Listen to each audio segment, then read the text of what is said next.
नवनाथ कथासार नवनाथ कथामृत अध्याय 36. रेवणनाथाने सरस्वती ब्राह्मणाचे मृत पुत्र सजीव केले. नागनाथाची जन्मकथा.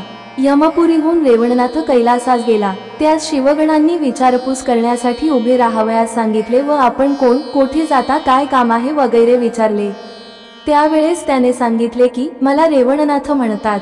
मी शंकराची भेट घ्यावयास जात आहे, कारण त्याने एका ब्राह्मणाचा मुलगा चोरून आणला आहे, तर त्यास शिक्षा करून मुलास घेऊन जाण्यासाठी मी आलो आहे.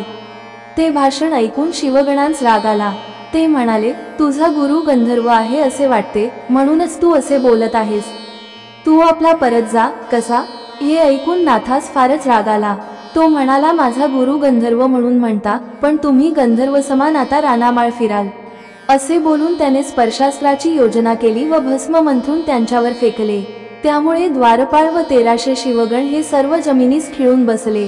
जमिनीपासून त्यांचे पाय सुटताना जमिनीस चिकटले आणि सर्वजण ओंडवे होऊन राहिले. याप्रमाणे गणांची झालेली अवस्था पाहून तेथचे सर्व लोक भयभीत झाले. ते शिवापुढे जाऊन हात जोडून उभे राहिले व म्हणाले की गावच्या दाराशी एक मनुष्य आला असून त्याने 1300 द्वाररक्षकगणास जमिनीस खिळून ओंडवे करून टाकिले असून ते त्या दुःखाने ओरडत आहेत. हे ऐकून शिवाने त्यास शिक्षा करावयास 8ही काळभैरवांस आज्ञा केली. त्याप्रमाणे ते काळभैरव शतकोटी गण घेऊन बाहेर पडले. हे पाहून नाथाने स्पर्शास्त्राने त्या गणांनाही ओंडवे केले, पण भैरवांनी त्या अस्त्रास जुमानिले नाही. त्यांनी धनुष्य हाती घेऊन बाणावर वातास्त्र, अग्नस्त्र, नागास्त्र यांची योजना करून बाण सोडिले. तेव्हा नाथाने पर्वतास्त्र, पर्जनास्त्र याप्रमाणे योजना केली. या अस्त्रांनी भैरवांच्या अस्त्रांचा मोड झाला. नंतर ती अस्त्रे भैरवांवर पडली, तेणेकरून ते जर्जर झाले. मग हे वर्तमान हेरांनी शंकरास कळविले. तेव्हा रागाने तो नंदीवर बसून युद्धस्थानी आला. तेव्हा रेवणनाथाने विचार केला की शंकराशी युद्ध करण्याचे कारण नाही, एकाच अस्त्राने बंदोबस्त करावा म्हणजे झाले. मग वाताकर्षकास्त्र मंत्राने भस्म मंत्रून ते शंकरावर फेकले. त्यामुळे शंकराचा श्वासोच्छ्वास बंद झाला व उमाकांत नंदीवरून खाली पडला व अष्टभैरव बेशुद्ध पडले. याप्रमाणे शंकराची व गणांची प्राणात अवस्था केल्याचे वृत्त विष्णूस कळताच तो लागलीच तेथे धावून आला. त्याने नाथास आलिंगन देऊन पोटाशी धरिले आणि विचारिले की कोणत्या कारणामुळे रागावून तू हा एवढा अनर्थ केलास. तेव्हा रेवणनाथाने विष्णूस सांगितले की मी सरस्वती ब्राह्मणाकडे असता शंकराने त्याचा पुत्र मारिला. या कारणास्तव मी शिवाचा प्राण घेऊन संजीवनी अस्त्राच्या योगाने मुलांस जिवंत करून घेऊन जाईन. तुम्ही ब्राह्मणाची 7ही बाळे आणून द्या, म्हणजे शंकराच्या प्राणाचे रक्षण करीतो. ते ऐकून विष्णूने सांगितले की ती सर्व बाळे माझ्याजवळ आहेत, मी ते 7ही प्राण तुझ्या हवाली करीतो, पण देह मात्र तू निर्माण कर.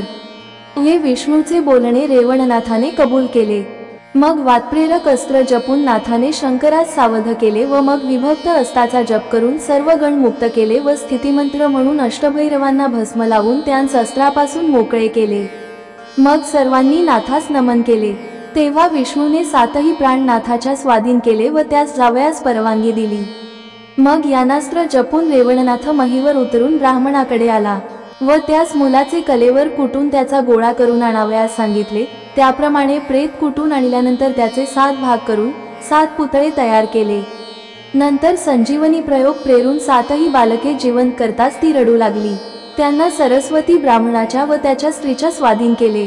12व्या दिवशी मुले पाळण्यात घालून सारंगीनाथ, जागीनाथ, निरंजननाथ, निजानंद, दीनानाथ, नयननाथ, यदुनाथ, निम्रजनाथ, गहिनीनाथ अशी त्यांची नावे रेवणनाथाने ठेविली. हे 7ही पुरुष पुढे जगविख्यात झाले. रेवणनाथाने त्यांना 12 वर्षानंतर दीक्षा दिली व सर्व विद्यात तप्तर केले. रेवणनाथ हा त्याच प्रांतात राहिला. पूर्वी सरस्वतीच्या उद्देशाने ब्रह्मदेवाचे वीर्यपतन झाले असता ते एका सर्पिणीच्या मस्तकावर येऊन पडले. ते तिने भक्षण करून आपल्या पोटात साठवून ठेविले. मग दिवसेंदिवस गर्भ वाढत चालला. ही गोष्ट आस्तिक ऋषीच्या लक्षात आली. 9 नारायणांपैकी एकजण पोटी येईल व त्यास लोक नागनाथ म्हणतील हेही तो समजला. मग आस्तिक मुनीने त्या सर्पणीला जवळ बोलावून सांगितले की तू या गोष्टीबद्दल काही चिंता करू नको, तुझ्या पोटी ऐरावत नारायण जन्मास येणार आहे. परंतु तुला सांगाव्याचे कारण असे की पुढे तुझवर मोठा कठीण प्रसंग गुजरणार आहे. सध्या जनमेजयराजाने सर्प मात्र आरंभिले असून मोठ्या ऋषीच्या साह्याने समिधाच्या ऐवजी सर्पांची योजना करून त्याची यज्ञकुंडात आहुती देत आहे, म्हणून ही गोष्ट मी तुला सांगून ठेविली. यास्तव आता तू कुठेतरी लपून राहा. याप्रमाणे आस्तिक मुनीने जेव्हा तिला भय घातले तेव्हा तिने आपणास राहावयास निर्भय स्थळ कोणते म्हणून त्यास विचारिले, तेव्हा जवळच एक वडाचे झाड होते. त्याच्या पोखरामध्ये लपून राहावयास आस्तिक ऋषीने तिला सांगितले. मग ती सर्पिण त्या वडाच्या पोखरात लपून राहिली व आस्तिकाने अचळ वज्रप्रयोगाने ते झाड सिंचन करून ठेविले व आपण हस्तिनापुरास गेला. नंतर आस्तिक मुनीने जनमेजयराजाच्या यज्ञमंडपात जाऊन सर्व ऋषींची भेट घेऊन त्यांना हा गुप्त वृत्तांत कळविला आणि म्हटले, ब्रह्मवीर्य सर्पणीच्या उदरात असून पुढे तो पुरुष वटसिद्ध नागनाथ या नावाने प्रकट होईल. 9 नारायणापैकी ऐरावत नारायणच हा अवतार घेणार आहे, त्यास मारू नये. ते सर्व ऋषींनी कबूल केल्यानंतर पुढे सर्पसत्र समाप्त झाले. इकडे सर्पिणीचे 9 मास पूर्ण झाले. मग ती पद्मिनी नावाची सर्पिण प्रसूत होऊन तिने एक अंडे घातले. ते वडाच्या पोकळीत बहुत दिवस पावेतो राहिले होते. त्यात ऐरावत नारायणाने संचार केला. पुढे त्याचा देह मोठा झाल्यावर अंड फुटून मूल दिसू लागले. पुढे ते मूल रडू लागले, पण त्याचे रक्षण करण्यास तेथे कोणी नव्हते. त्यावेळी कोशधर्म या नावाचा एक अथर्वणवेदी गौड ब्राह्मण वेदशास्त्रात निपुण होता, परंतु तो फार गरीब असल्याने त्याच्या संसाराचे हाल होत. दारिद्र्यामुळे तो उदास होऊन गेला होता. गरिबी पाठीस लागल्यामुळे पत्रावळीकरिता तो वडाची पाने आणावयास जात असे. एके दिवशी तो त्या झाडाजवळ गेला असता तेथे मुलाच्या रडण्याचा आवाज त्याच्या कानी पडला. तो ऐकून कोण रडते हा शोध करण्यासाठी तो आसपास पाहू लागला, परंतु त्यास कोणीही न दिसल्यामुळे तो संशयात पडला. तरी पण हा मुलाचाच शब्द अशी त्याची खात्री झाली. मग त्यास देवानी सांगितले की कोशधर्म या वड्याच्या झाडाच्या पोकळीत बालक रडत आहे. त्यास स्पर्श झाला की त्याचा काळीमा जाऊन सुवर्ण होते. तद्वतू हा मुलगा तुझ्या घरी आला की तुझे दारिद्र्य नाश पावेल. हा देवानी एक बाण सोडला. त्यासरसे ते झाड मोडून पडले. झाड पडताच आतील वर्षाव केला. मग देवानी हात जोडून त्या नारायणास नमस्कार केला आणि कोशधर्म ब्राह्मणास सांगितले की महाराज, या भूमंडळावर आपण मोठे भाग्यवान आहात, म्हणून हा वटसिद्ध नागनाथ तुम्हास प्राप्त झाला आहे. हा पद्मिनी नावाच्या नागिणीच्या पोटी जन्मला असून वटवृक्षामध्ये याचे संरक्षण झाले आहे. त्यास्तव आता याचे वटसिद्ध नागनाथ हेच नाव प्रसिद्ध करावे. हा सिद्ध असून योगी लोकांचा नाथ होईल. ती देववाणी ऐकताच कोशधर्माने त्या मुलास उचलून घरी नेले. त्या समयी त्यास परमानंद झाला. ते ऐकून त्याची स्त्री सुरादेवी ही देखील समग्र झाली. ती म्हणाली, मला वाटते की हा चंद्र किंवा सूर्य अवतरला असावा. तिने मुलास उचलून स्तनाशी लाविले. तो पान्हा फुटला. मग तिने आनंदाने मुलास स्नान घालून पाळण्यात घातले व त्याचे वटसिद्ध नागनाथ असे नाव ठेविले. सुरादेवीचे त्या मुलावर अत्यंत प्रेम जडले. तो मुलगा मोठा झाल्यावर कोशधर्माने 7व्या वर्षी त्याचे यथाविधी मौंजीबंधन केले. एके दिवशी 2 प्रहरी वटसिद्ध नागनाथ भागीरथीच्या तीरी काशी विश्वेश्वराच्या समोर काही मुले जमवून खेळू लागला. त्या संधीस दत्तात्रेयाची स्वारी तेथे गेली व मुलांचा खेळ पाहू लागली. तेथे मुलांच्या पंक्ती बसवून त्यांस वटसिद्ध नागनाथ लटकेच अन्न वाढीत होता. मुले पुरे म्हणत होती. हा त्यांस घ्या म्हणून आग्रह करून वाढीत होता. असा मुलांचा चाललेला लटका खेळ दत्तात्रेयाने पाहिला. तेव्हा त्यास आश्चर्य वाटले. लटक्याच अन्नाने पोट भरले म्हणून मुले म्हणत, हे ऐकून त्यास हसू आले. नंतर बालरूप धरून दत्तात्रेयाने त्या मुलात संचार केला व अंगणात उभा राहून तो म्हणाला, मी अथित आलो आहे. मला भूक फार लागली आहे. काही खावयास अन्न वाढा. हे ऐकून ती मुले त्याच्या पाठीस लागली व म्हणाली, तू रे कोण आमच्या मंडळीत खेळावयास आला आहेस? जातोस का मारू तुला? असे म्हणून काही मुले काठी उगारू लागली व काही मुले दगड मारावयास धावली. हे नागनाथाने पाहिले तेव्हा तो सर्व मुलांस म्हणाला, आपल्या मेळ्यात जो नवीन मुलगा आला आहे त्यास घालवून देऊ नका. आपल्याप्रमाणे त्यासही वाढू. येत्या वेळी आलेल्या ब्राह्मणास अथित समजून परत दवडू नये. असे बोलून त्याने त्या मुलास बसविले. मग कल्पने स्नान, षोडशोपचारांनी पूजा, भोजन वगैरे झाले. जेवताना सावकाश जेवा, घाई करू नका.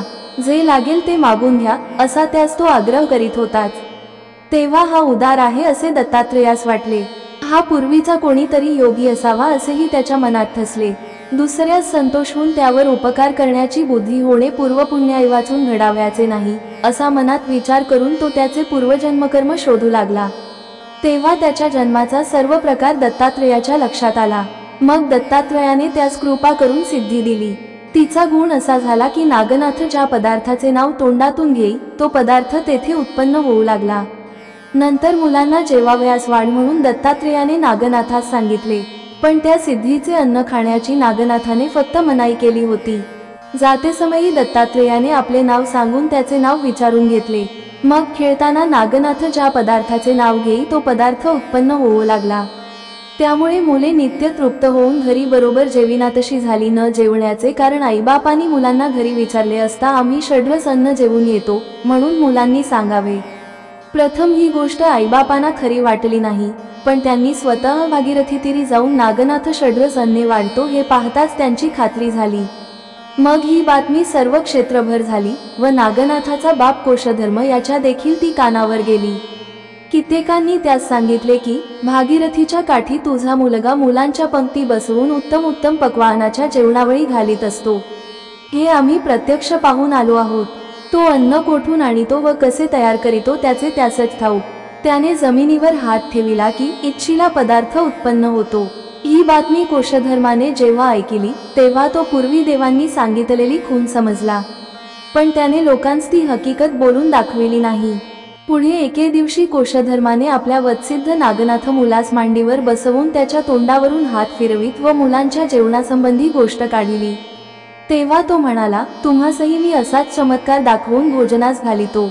असे म्हणून तो मांडीवरून उतरला व जमिनीवर हात ठेवून षड्रस अन्नाची इच्छा प्रकट करताच उत्तम उत्तम पदार्थांनी भरलेले पान तेथे उत्पन्न झाले।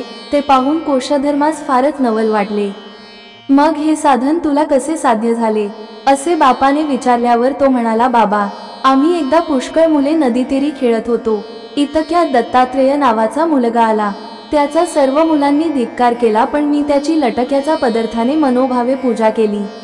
तेव्हा त्याने माझ्या मस्तकावर हात ठेवून कानात काही मंत्र सांगितला व अन्न वाढावयास लाविले। त्या दिवसापासून माझ्या हातून पाहिजे तो पदार्थ निर्माण होतो। हे ऐकून बापास परमानंद झाला। मग तो त्या दिवसापासून मुलाकडून अतिथाभ्यातांची पूजा करून त्यांस भोजन घालून पाठवू लागला। त्याने दत्तात्रयास आनंद झाला। नागनाथाकडे हजारो मनुष्य जेवून द्रव्य, वस्त्र, धान्ये वगैरे घेऊन जाऊ लागली। या योगाने तो जगविख्यात झाला, जो तो त्याची कीर्ती वाखाणू लागला। एके दिवशी नागनाथाने बापास विचारले की माझ्या हाताने या गोष्टी घडतात यातला मुख्य उद्देश कोणता?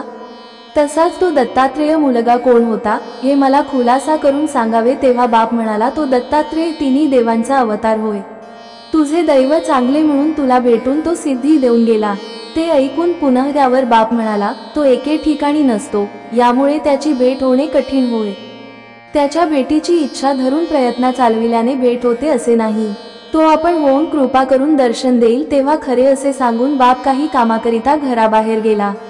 मग दत्तात्रेयाच्या दर्शनाकरिता जायचा नागनाथाने निश्चय केला। तो कोणास न विचारता घरून निघाला व मातापुरी, पांचाळेश्वर वगैरे ठिकाणी शोध करू लागला। परंतु तेथे पत्ता न लागल्यामुळे कोल्हापुरात गेला व तेथील लोकांजवळ तो दत्ताविषयी चौकशी करू लागला। तेव्हा लोक त्यास समजून हसले व दत्तात्रेय येथे येतो पण कोणास दिसत नाही, कोणत्या तरी रूपाने येऊन भिक्षा मागून जातो असे त्यांनी सांगितले। ते ऐकून दुसऱ्या क्षेत्रात त्यास भिक्षा मिळत नाही की काय असे नागनाथाने विचारिले। या नाथाच्या प्रश्नावर लोकांनी उत्तर दिले की तो या कोल्हापुराशिवाय दुसऱ्या ठिकाणचे अन्न सेवन करीत नाही। येथे अन्न न मिळाले तर तो उपवास करील, पण अन्नासाठी दुसऱ्या गावी जाणार नाही। अन्य गावच्या पक्वांनास विटाळाप्रमाणे मानून या गावात अन्न परम पवित्र असं तो मानितो। मग वटसिद्ध नागनाथाने विचार केला की गावात कोठेही स्वयंपाक होऊ न देता सर्वांस येथेच भोजनास बोलवावे, म्हणजे त्यास तिकडे कोठे अन्न मिळणार नाही व सहजच तो आपल्याकडे येईल। परंतु आपल्याकडचे सिद्ध अन्न तो घेणार नाही, ही खूण लक्षात ठेवून ओळख पटताच त्याचे पाय धरावे। माझे नाव त्यास व त्याचे नाव मला ठाऊक आहे असा मनात विचार करून तो लक्ष्मीच्या देवालयात गेला व पुजाऱ्यापासून एक खोली मागून घेऊन तेथे राहिला।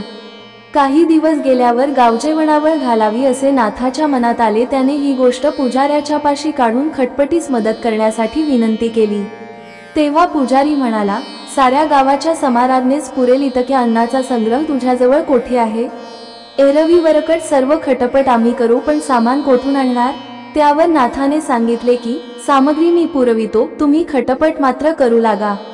ते त्याचे म्हणणे पुजाऱ्याने कबूल केले। शेवटी नाथाने द्रव्य, धान्ये, तेल, साखर वगैरे सर्व सामुग्री सिद्धीच्या योगाने चिकार भरून ठेविली व पुजाऱ्यास बोलावून ती सर्व सामग्री दाखविली। श्री नवनाथ कथासार अध्याय 36 समाप्त। ओम चैतन्य गोरक्षनाथाय नमः। ओम श्री नवनाथाय नमः।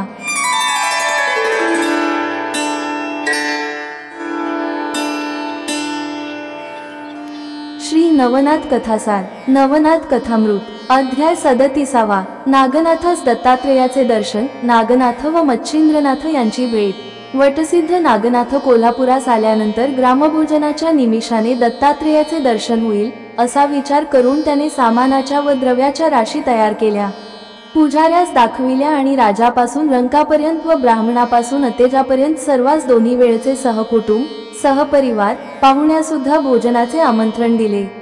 गावात स्वयंपाकासाठी कोणी चूल पेटवू नये, सकाळी व मध्यल्या वेळीही भूक लागली तर तिकडेच फराळाचा बेत ठेविला असल्याचे आमंत्रणात सुचविले होते।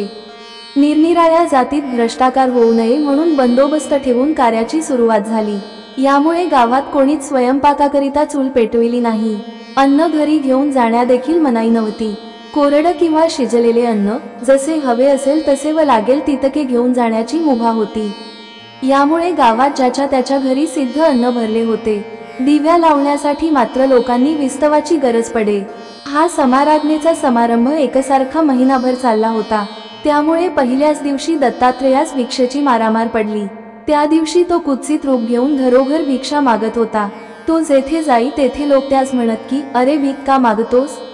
आज गावात मोठे प्रयोजन आहे, तिकडे जा, चांगले चांगले जेवयास मिळेल। तू तरी एक वेडा दिसतोस। उत्तम उत्तम पक्वान्नाचे भोजन सोडून कदान्नाकरिता गावात का भटकतोस?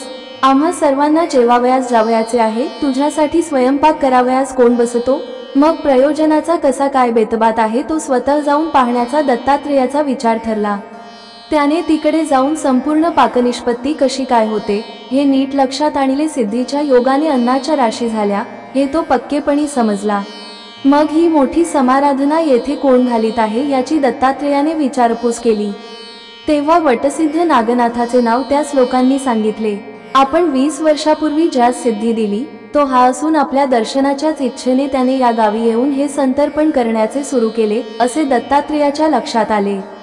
त्याने त्या दिवशी उपवास केला।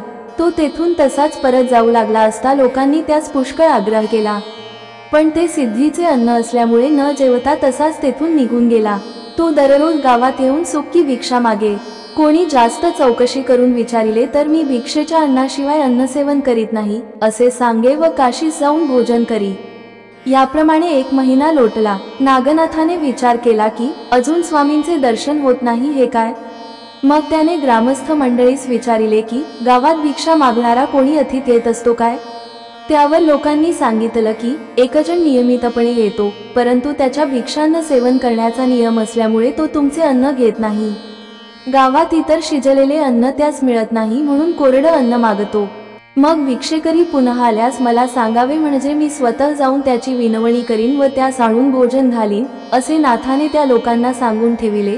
त्यावेळी त्यांना अशीही सूचना केली होती की त्या भिक्षा मागणाऱ्याला कोरडी भिक्षा घालू नये। येथल्याच अन्नाची त्यास सांगून सवरून भिक्षा घालावी व ती जर त्याने न घेतली तर मला लागलेच कळवावे असे सांगून त्यांस सिद्धीचे पुष्कळ अन्न दिले। पुढे दत्तात्रेय भिक्षेस आला असता हे नाथाकडचं अन्न असे बोलून लोक भिक्षा घालू लागले। ती तो घेईना। मग आपापल्या घरची कोरडी भिक्षा घालू लागले, पण संशयावरून तीही तो घेईना।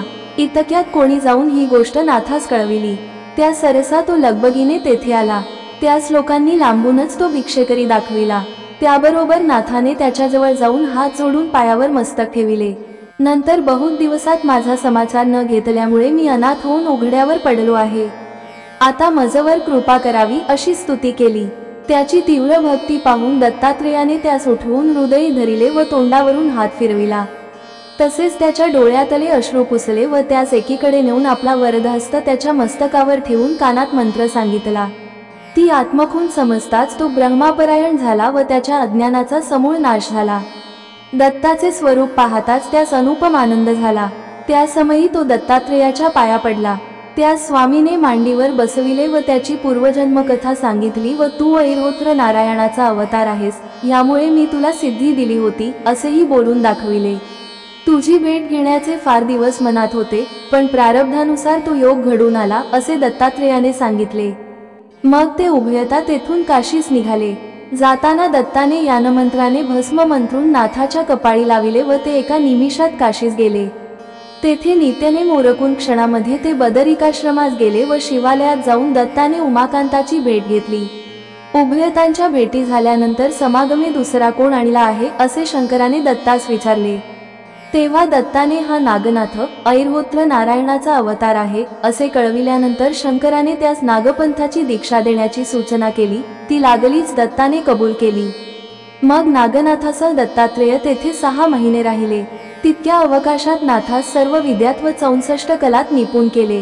मग नागाश्वार्थी जाऊन सर्व साधने सिद्धी करून घेतल्यावर दत्ताने त्यास पुन्हा बदरिकाश्रमास नेऊन तपश्चर्येस बसविले व नाथदीक्षा दिली. तेथे त्याने 12 वर्षे तपश्चर्या केली. त्यास संपूर्ण देवांनी अनेक वर दिले. नंतर त्याने मावंदे करून देव ऋषी आदी करून सर्वांस संतुष्ट केले. नंतर सर्व आपापल्या स्थानी गेले. पुढे दत्तात्रेयाने नाथास तीर्थयात्रेस जाण्याची आज्ञा केली. त्यानुसार दत्ताच्या पाया होऊन नागनाथ तीर्थयात्रा करावयास निघाला व दत्तात्रेय गिरिनार पर्वतावर गेला. नागनाथ तीर्थयात्रा करीत बालेघाटास गेला. तेथे अरण्यात राहिला असता गावोगावचे लोक त्याच्या दर्शनास येऊ लागले. त्यांनी त्यास तेथे राहण्याचा आग्रह केला व त्याच्याजवळ पुष्कळ लोक येऊन राहू लागले. त्या गावाचे नाव वडगाव असे ठेविले. पुढे एके दिवशी मच्छिंद्रनाथ तीर्थयात्रा करीत असता त्या गावात आले. तेथे नागनाथाची कीर्ती त्याच्या ऐकण्यात आली. मग मच्छिंद्रनाथ नागनाथाच्या दर्शनास गेला असता दरवाजातून आत जाताना दाराशी असलेल्या शिष्यांनी त्यास हरकत करून आत जाताना मनाई केली. ते म्हणाले, नाथ बाबा, पुढे जाऊ नका. आम्ही नागनाथास कळवून मग तुम्हास दर्शनास नेऊ.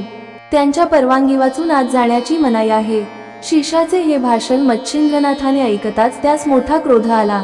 देवाच्या किंवा साधूच्या दर्शनास जाण्याची कोणाचीही आडकाठी नसावी अशी पद्धत असता येथे हा सर्व दांभिक प्रकार दिसतो असे मनात आणून मच्छिंद्रनाथाने त्या शिष्यास तांडण केले. ते पाहून नागनाथाचे दुसरे 700 शिष्य धावले, परंतु त्या सर्वांना त्यांनी स्पर्शास्त्राच्या योगाने जमिनीस खिळवून टाकिले व तो एकेकाच्या थोबाडात मारू लागला. तेव्हा त्यांनी रडून ओरडून आकांत केला. मठामध्ये नागनाथ ध्यानस्थ बसला होता. तो ही ओरड ऐकून देहावर आला. ध्यानात घोटाळा झाल्याने नागनाथास राग आला. त्याने शिष्यांची ही अवस्था समक्ष पाहिली व मच्छिंद्रनाथासही त्यांच्या थोबाडात मारताना पाहिले. तेव्हा त्याने प्रथम गरुड बंधन विद्या जपून स्वर्गी गरुडाचे बंधन केले व नंतर विभक्तास्त्र जपून आपले शिष्य मुक्त केले. ते मुक्त होताच नागनाथाच्या पाठीशी जाऊन उभे राहिले. त्या सर्वांना चूर्ण करण्याचा मच्छिंद्रनाथाने विचार करून पर्वतास्त्राची योजना केली. तेव्हा आपल्या अंगावर विशाल पर्वत येत आहे असे पाहून नागनाथाने वज्रास्त्राचा जप करीताच इंद्राने वज्र सोडून दिले. तेव्हा तो पर्वत चूर्ण झाला. अशा रीतीने ते उभयता एकमेकांचा पाडाव करण्याकरिता मोठ्या शौर्याने लढत होते. शेवटी नागनाथाने सर्पास्त्र पेरून मोठमोठाले सर्प उत्पन्न केले. ते येऊन मच्छिंद्रनाथास दंश करू लागले. तेव्हा मच्छिंद्रनाथाने गरुडास्त्राची योजना केली, परंतु नागनाथाने पूर्वीच गरुडास्त्राने गरुडास बांधून टाकिल्यामुळे मच्छिंद्रनाथास गरुडास्त्राचा प्रयोग चालेनासा झाला. सर्पांनी मच्छिंद्रनाथास फारच इजा केली, तेणेकरून तो मरणोन्मुख झाला. त्याने त्यावेळी गुरुचे स्मरण केले की, देवा दत्तात्रेया, यावेळेस विलंब न करता धाव. मच्छिंद्रनाथाने दत्तात्रेयाचे नाव घेतल्याचे पाहून नागनाथ संशयात पडला. आपल्या गुरुचे स्मरण करीत असल्यामुळे हा कोण व कोणाचा शिष्य याचा शोध करण्याकरिता नागनाथ मच्छिंद्रनाथाच्या जवळ गेला आणि त्यास विचारू लागला. तेव्हा आदेश करून मच्छिंद्रनाथाने आपले नाव सांगून म्हटले, माझा गुरु दत्तात्रेय, त्यांचा मी शिष्य आहे. माझ्याजवळ जालंधर, नंतर भर्तृहरी, त्याच्या मागून रेवण, या नाथपंथात प्रथम मीच आहे, म्हणून मी दत्तात्रेयाचा वडील मुलगा आहे, अशी मच्छिंद्रनाथाने आपली हकीकत सांगितली. ती ऐकून नागनाथास कळवळा आला. त्याने लागलेच गरुडाचे बंधन सोडून गरुडाचा जप केला. तेव्हा गरुड खाली उतरला व सर्प भयभीत होऊन व विष शोषून अदृश्य झाले. गरुडाचे काम होताच तो दोघा नाथांस नमस्कार करून स्वर्गास गेला. नंतर नागनाथ मच्छिंद्रनाथाच्या पाया पडला व म्हणाला, वडील बंधू पित्या समान होय, म्हणून तुम्ही मला गुरुच्या ठिकाणी आहात. मग त्यास तो आपल्या मठात घेऊन गेला व 1 महिना आपल्याजवळ ठेवून घेतले. एके दिवशी मच्छिंद्रनाथाने नागनाथास विचारले की तू दाराशी सेवक ठेवून लोकांना आत जाण्यास प्रतिबंध करतोस, यातील हेतू काय तो मला सांग. भाविक लोक तुझ्या दर्शनास येतात, तुझ्या शिष्यांनी त्यांना जाऊ दिले नाही म्हणजे त्यांना परत जावे लागते. आपला दोघांचा तंटा होण्याचे मूळ कारण हेच. हे ऐकून नागनाथाने आपला हेतू असा सांगितला की मी निरंतर ध्यानस्थ असतो व लोक आल्याने ध्यानभंग होतो, म्हणून दाराशी रक्षक ठेविले. त्यावर मच्छिंद्रनाथाने त्यास सांगितले की असे करणे आपणास योग्य नाही. लोक पावन व्हावयास आपल्याकडे येतात व ते दारापासून मागे जातात, तरी आतापासून मुक्त द्वार ठेव, असे सांगून मच्छिंद्रनाथ तीर्थयात्रेस गेले. इकडे दाराशी मनाई नसल्यामुळे नागनाथाच्या दर्शनास लोकांची गर्दी होऊ लागली. त्या नाथाच्या शिष्यातच गुलसंत म्हणून एक शिष्य होता. त्याची स्त्री मठात मृत्यू पावली, तिला नाथाने उठविले. हा बोभाटा झाला. मग कोणी मेले म्हणजे प्रेत मठात नेत व नागनाथ त्यास जिवंत करून घरी पाठवून देई. यामुळे यमधर्म संकटात पडला. त्याने हे वर्तमान ब्रह्मदेवास कळविले. मग ब्रह्मदेव स्वतः वडवाळेस येऊन त्याने नाथाचा स्तव करून ते अद्भुत कर्म करण्याचे बंद करविले. श्री नवनाथ कथासार अध्याय 37 समाप्त. ओम चैतन्य गोरक्षनाथाय नमः. ओम श्री नवनाथाय नमः.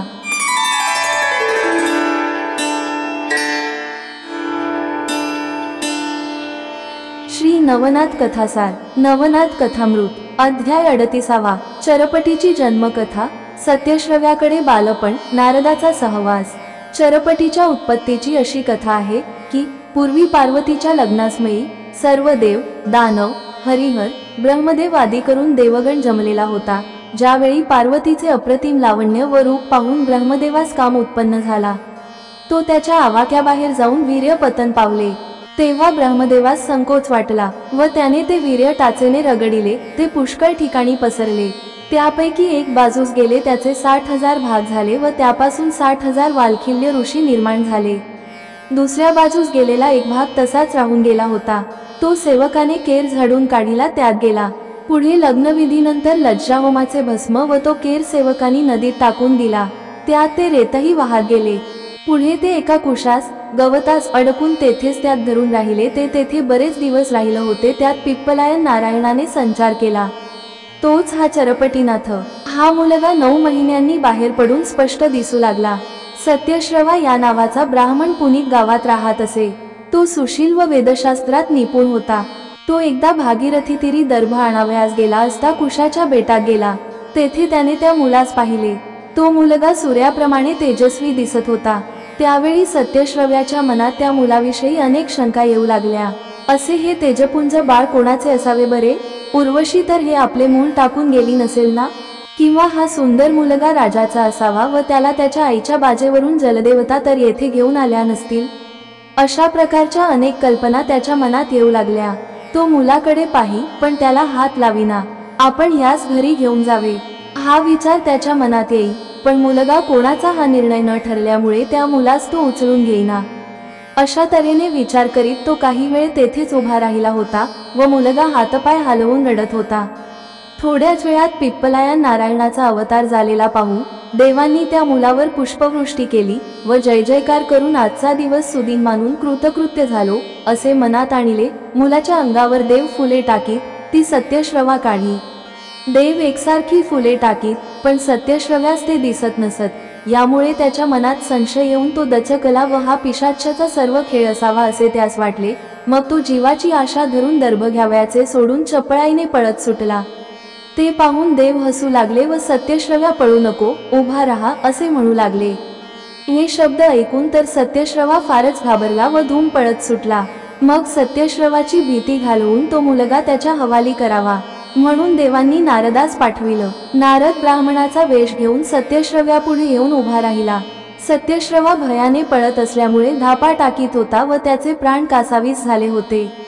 इतक्यात ब्राह्मणरूपी नारदाने त्यास उभे करून घाबरण्याचे कारण विचारले. तेव्हा त्याने आपल्या मनात आलेले सर्व विकल्प सांगितले. मग नारदाने त्यास एका झाडाखाली नेले व सावलीत बसून स्वस्थ झाल्यावर पिप्पलायन नारायणाच्या जन्माचा सर्व वृत्तांत सांगितला. तसेच ही भूतचेष्टा नसल्याबद्दल त्याची खात्री केली आणि मुलास घरी नेऊन त्याचा सांभाळ करावयास सांगितले. शेवटी नारद त्यास असेही म्हणाला की मी जे तुला हे वर्तमान सांगितले ते देवांचे भाषण असून त्यावर भरवसा ठेवून मुलास घेऊन जा व त्याचे उत्तम प्रकारे संगोपन कर। तरी पण माझे स्वर्गात कसे कळले हे सत्यश्रव्यास संशय उत्पन्न झाला व क्षणभर उभा राहून तो पाहू लागला। नारदाच्या कृपेने देव त्याच्या दृष्टीस पडले। मग सत्यश्रव्याने नारदास म्हटले की तू सांगतोस ही गोष्ट खरी, मला येथून देव दिसत आहेत, पण तू आता माझ्याबरोबर चल व तो मुलगा तेथून काढून माझ्या हातात दे। हे त्याचे म्हणणे ब्राह्मणरूपी नारदाने कबूल केले। मग ते दोघे भागीरथीच्या तटी गेले। तेथे नारदाने परमानंदाने मुलगा सत्यश्रव्याच्या स्वाधीन केला व त्याचे नाव चरपटीनाथ असे ठेवावयास सांगितले। हेच नाव ठेवावे असे देव सुचवित आहेत असेही त्यास सांगितले। नंतर नारद स्वर्गास गेला व सत्यश्रवा आपल्या घरी आला। सत्यश्रव्याची स्त्री चंद्रा परम पतिव्रता असून मोठी धार्मिक होती। तो तिला म्हणाला, मी दर्भ आणावयास भागीरथी तीरी गेलो होतो, देवाने आज आपणास हा मुलगा दिला, याचे नाव चरपटी असे ठेवावे। त्याच्या योगाने देवाचे चरण माझ्या दृष्टीस पडले असे सांगून सर्व वृत्त थोडक्यात त्याने तिला सांगितला। ते ऐकून तिला परम हर्ष झाला। ती म्हणाली, आज दर्भाच्या निमित्ताने वंशवेल आपल्या हाती आला असे बोलून तिने मुलास हृदयी धरिले। मग तिने त्यास न्हाऊ घालून स्तनपान करविले व पाळण्यात घालून त्याचे चरपटी असे नाव ठेवून ती गाणी गाऊ लागली। पुढे तो मुलगा उत्तरोत्तर वाढत चालला।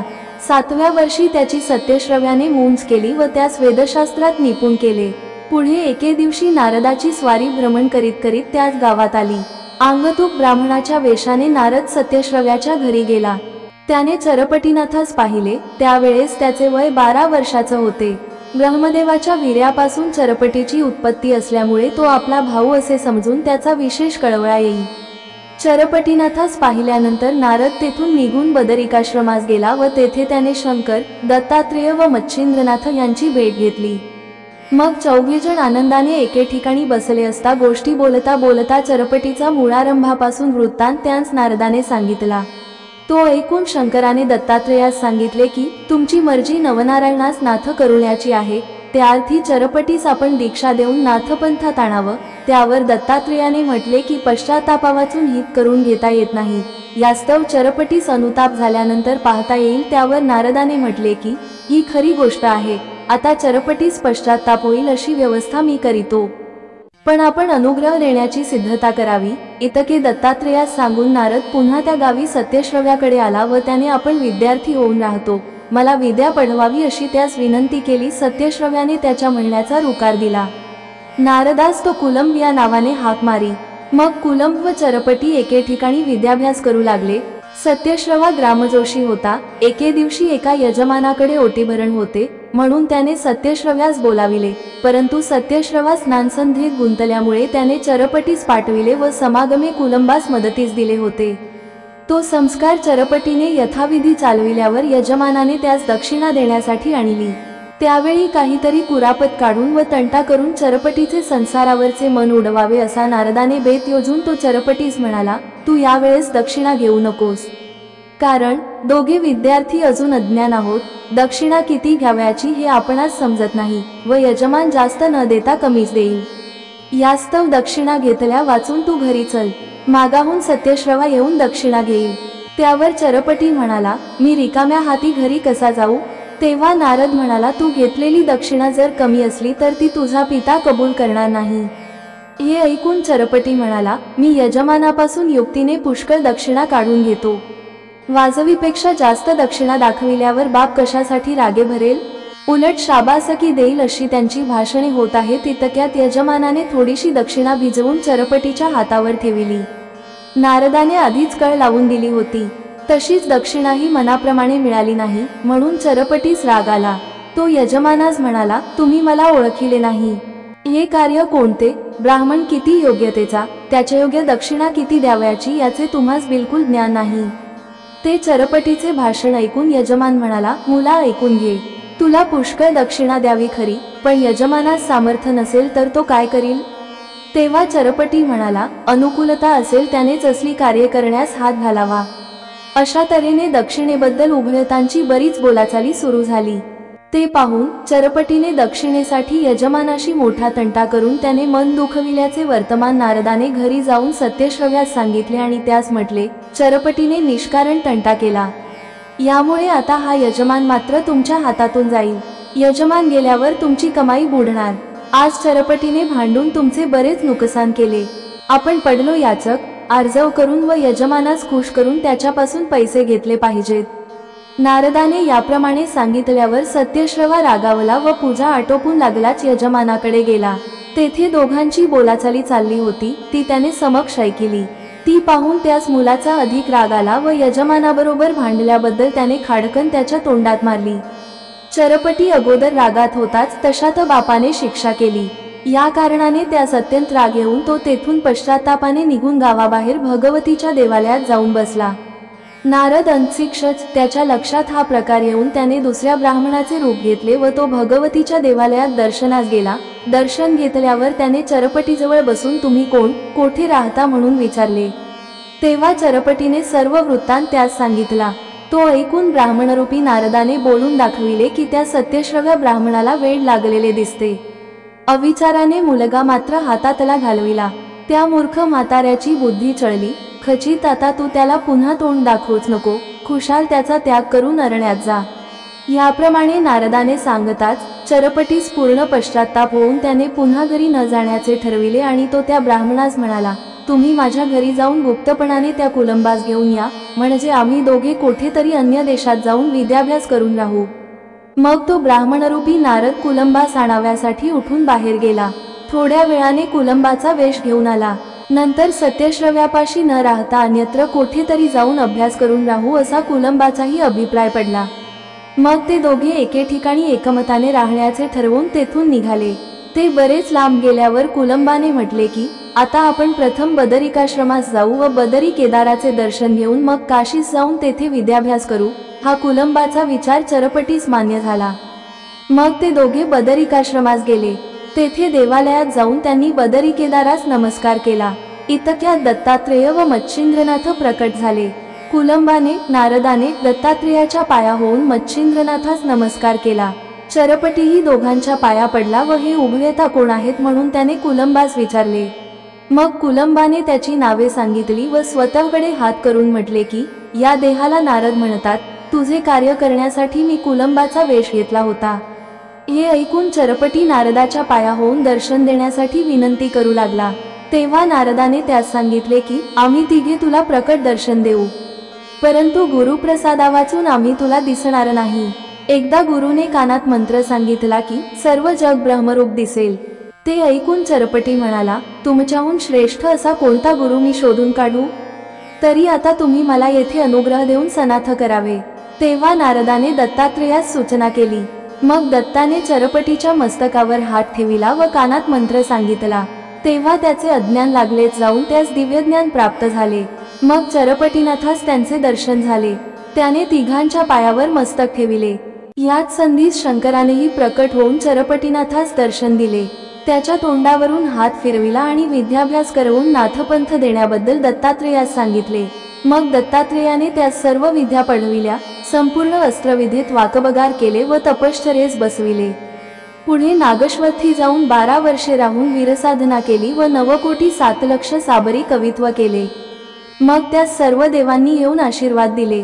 नंतर श्री दत्तात्रेय गिरिनार पर्वती गेले व चरपटी तीर्थयात्रेस निघाला। त्याने रामेश्वर, गोकर्ण, महाबळेश्वर, जगन्नाथ, हरिहरेश्वर, काशी आदी करून बहुतेक तीर्थे केली। त्याने पुष्कळ शिष्य केले। त्यातून सिद्धकला जाणणारे 9 शिष्य उदयास आले। श्री नवनाथ कथासार अध्याय 38 समाप्त। ओम चैतन्य गोरक्षनाथाय नमः। ओम श्री नवनाथाय नमः।